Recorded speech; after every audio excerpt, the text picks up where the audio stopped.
All right, here we go. This is Jeff from Dead Drift Consulting, and I'm going to shoot a couple of videos here, instructional stuff. This is meant for a very specific group, not necessarily for the general public, but I'm sure it could probably help whoever's out there looking for these fundamental stuff, and how we teach them where I work. So the very first thing we're going to go over is the empty gun reload. This is an emergency reload. It occurs when,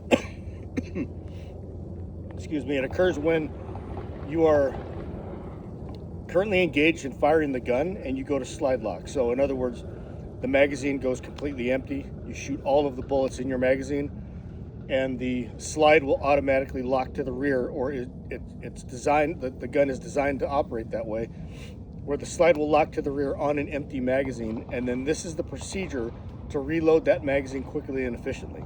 Okay? So to begin with, go ahead and insert an empty magazine into the gun. Good grief. And if we think about shooting, bang, we fire that last round, the slide locks to the rear automatically. And then the procedure to reload the gun is simply to, one way or another, remove the empty magazine from the gun.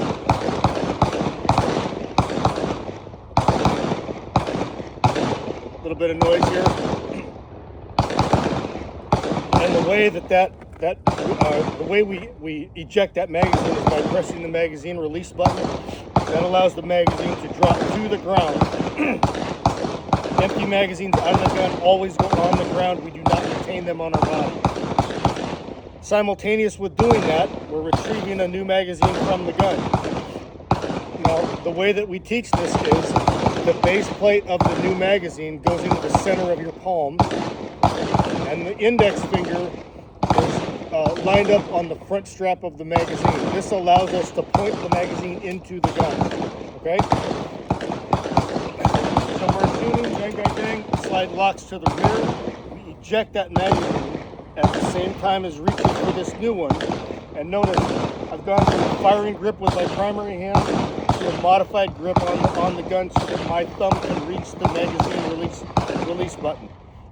Releasing that magazine, it's falling to the ground, and simultaneously drawing this magazine out of my magazine pouch, oriented correctly, base plate in the center of my palm, index finger up the front strap of the magazine.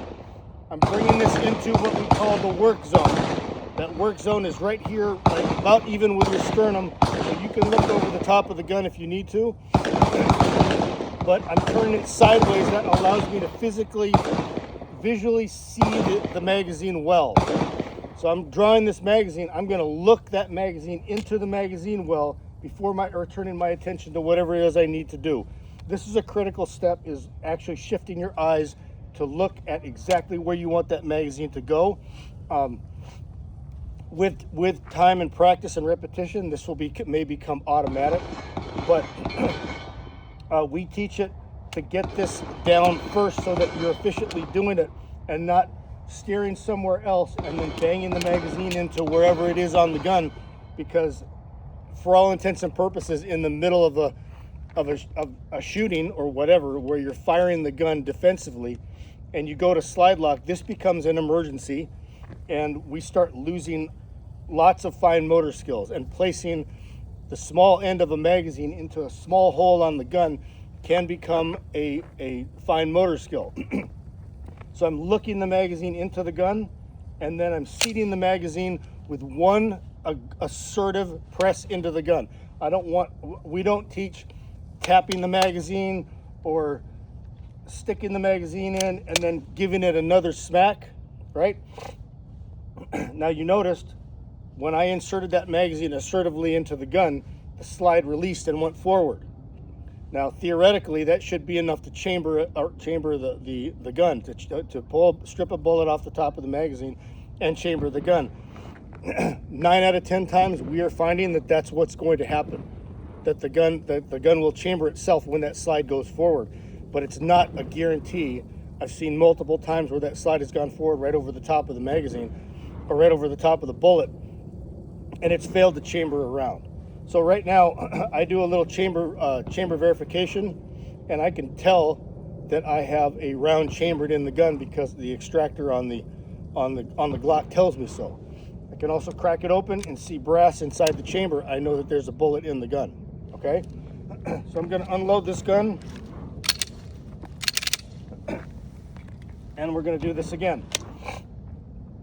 So I'm shooting, bang, bang, bang. Slide locks to the rear on an empty magazine. I shift the grip, eject the magazine while simultaneously reaching for the new one. Eject the magazine onto the ground. The magazine is indexed properly in my hand.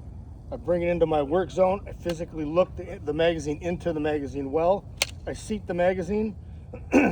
This time the slide did not go forward because I didn't do it quite as aggressively. And then we use one of two techniques in order to chamber that round and drop and send the slide forward.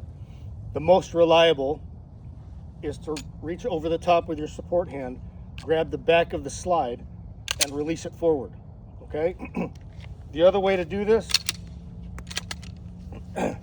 is to insert the magazine into the gun and using either your primary thumb, or for me, sometimes since I have smaller hands, my support side thumb. When I go to build that grip again, I'm gripping the gun, I will use my support thumb to release the slide using the slide stop release lever. Okay, so I'll insert the magazine, I'll roll my hand on into the grip, release the slide, prep the trigger, I'm back on target, able to shoot again. Okay, so let's go through this. Let's go through this as one entire technique. One we'll just demo the whole thing here.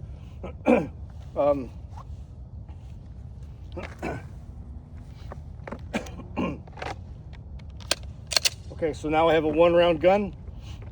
What's going to happen is I'm going to fire the gun, the slide will lock to the rear, and I'll go through the whole process. Okay, so here we go. Slide locks to the rear, dump the magazine, new magazine in, slide back forward. That's all there is to it. It's fairly simple, but sometimes we'll see folks get a little bit flustered by doing multiple things with different magazines and then remembering to drop the slide and whatever else. You do it a couple of times, you'll get the feel for it. Your body will kind of learn what it needs to do and find the most efficient path to complete the technique. And then from that point on, it becomes a non-issue. You're able to do it. The more repetition you get, the more efficient you get, the faster you will go. This is not something that I want you to speed through in the very beginning. I want you to learn the steps and properly perform the technique so that it gets hardwired into your brain in a way that is correct and you don't wind up stumbling over different steps. Okay, so that's it, the empty gun reload. I'm going to move on to the next video here. I'll start a new one on the tack reload, or the reload with retention, which is two separate techniques that accomplish the same exact thing, but we'll get into that one next, so look that one up next. Okay, thank you.